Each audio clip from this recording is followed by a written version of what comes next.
ഒരു കാർ ഫാക്ടറിയിൽ ജിം എന്ന് പേരുള്ളൊരു മെക്കാനിക്കൽ എഞ്ചിനീയർ ഉണ്ടായിരുന്നു.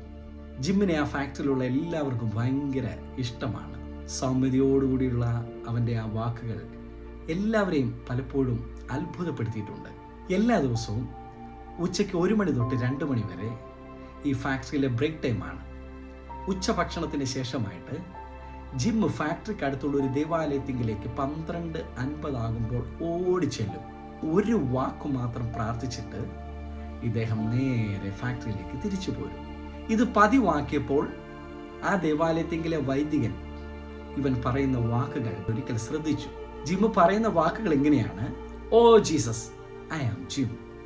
അല്ലയോ യേശുവേ, ഞാൻ ജിം ആകുന്നു. ഈ വാക്ക് പറഞ്ഞിട്ട് ജിം പെട്ടെന്ന് തൻ്റെ ഫാക്ടറിയിലേക്ക് തിരിച്ചു ഓടിപ്പോകും. എന്നാൽ നാളുകൾ പലത് കഴിഞ്ഞപ്പോൾ ജിമ്മിനെ ദേവാലയത്തിങ്കിൽ കാണുന്നില്ല. അദ്ദേഹം ഫാക്ടറിയിൽ അന്വേഷിച്ചപ്പോഴാണ് ദുഃഖകരമായ വാർത്ത മനസ്സിലാക്കിയത്. ജിം ഇപ്പോൾ ക്യാൻസർ രോഗം പിടിപെട്ട് താനിപ്പോൾ ഹോസ്പിറ്റലിൽ അഡ്മിറ്റ് ആയിരിക്കുകയാണ്. ദേവാലയത്തിങ്കിൽ അടുത്തുള്ള ആ ഹോസ്പിറ്റലിലെ നിത്യ സന്ദർശകനായിരുന്നു ഈ വൈദികൻ. അതുകൊണ്ട് തന്നെ അവിടെയുള്ള സകല ഡോക്ടേഴ്സിനും നേഴ്സസിനും പ്രത്യേകിച്ച് രോഗികൾക്കെല്ലാം ഈ വൈദികൻ വളരെ സുപരിചിതനായിരുന്നു. അദ്ദേഹം നേരെ ക്യാൻസർ വാർഡിലേക്ക് ചെന്നപ്പോൾ പതിവിൽ നിന്ന് വിപരീതമായി അവിടെ ഉണ്ടായിരുന്ന രോഗികളുടെ എല്ലാ മുഖത്ത് ഒരു നിരാശയും കാണുന്നില്ല. മറിച്ച് ഭയങ്കര സന്തോഷത്തോടെ രോഗികളെല്ലാം ഒന്നിച്ചിരിക്കുന്ന കാഴ്ച കണ്ടപ്പോൾ വൈദികന് ഭയങ്കര അത്ഭുതമായി. പെട്ടെന്ന് തന്നെ ഒരു രോഗി അദ്ദേഹത്തിനോട് വന്നിട്ട് പറഞ്ഞു, ഞങ്ങളുടെ കൂട്ടത്തിൽ ഇപ്പോൾ ജിം എന്ന് പറയുന്ന ഒരു ചെറുപ്പക്കാരൻ വന്നിട്ടുണ്ട്. രോഗം മൂർച്ഛിച്ച് മരിക്കാറായിരിക്കുകയാണ്. പക്ഷെ ഇവൻ ഇവിടെ കടന്നു വന്ന ആ സമയം മുതൽ ഞങ്ങളുടെ എല്ലാ ജീവിതത്തിൽ എന്തൊക്കെയോ ഭയങ്കര സമാധാനം അനുഭവിക്കുകയാണ്.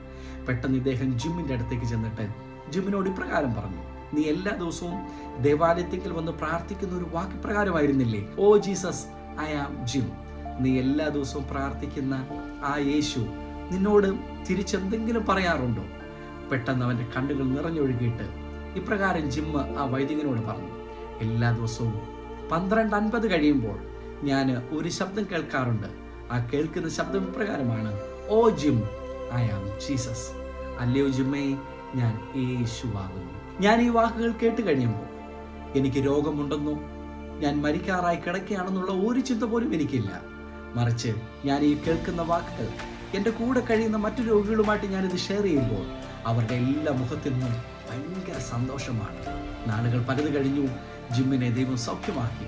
ജിമ്മിനെ മാത്രമല്ല, തൻ്റെ കൂടെ അഡ്മിറ്റ് ചെയ്തിരുന്ന സകലരെയും ദൈവം സൗഖ്യമാക്കി. എൻ്റെ ഈ വാക്കുകൾ കേൾക്കുന്ന നിങ്ങളുടെ ആരുടെയെങ്കിലും ജീവിതത്തിൽ പലപ്പോഴും നാം ദൈവത്തിൻ്റെ സന്നിധിയിൽ കടന്നു വരുമ്പോൾ പലപ്പോഴും നമ്മുടെ ജീവിതത്തിലെ പ്രയാസങ്ങൾ കാരണം നാം ഒറ്റ വാക്കായിരിക്കും പലപ്പോഴും പറയുന്നത്, യേശുവേ എന്നെ സഹായിക്കണമേ. എന്നാൽ ആ വാക്ക് ആത്മാർത്ഥതയോടെയുള്ള ഒരു വാക്കാണെങ്കിൽ ദൈവം തിരിച്ചും നിങ്ങളോട് സംസാരിക്കും. അർത്ഥം, പ്രതികൂലത്തിൻ്റെ വേളകളിൽ ആര് നിങ്ങളെ മറന്നാലും യേശു നിങ്ങളെ ഒരിക്കലും മറക്കുകയില്ല, ഉപേക്ഷിക്കുകയില്ല. അതുകൊണ്ട് ആ നല്ല യേശുവിൽ നിങ്ങൾ ആശ്രയിക്കുക. അവൻ നിങ്ങളെ അന്ത്യത്തോളം പുലർത്തും. അവൻ സൗഖ്യദായകനായി നിങ്ങളോട് കൂടെയുണ്ട്. അതുകൊണ്ട് ദൈവത്തിങ്കിൽ വിശ്വസിക്കുക. ദൈവത്തിൻ്റെ മഹത്വം നിങ്ങൾ കാണുക തന്നെ ചെയ്യും. God bless you.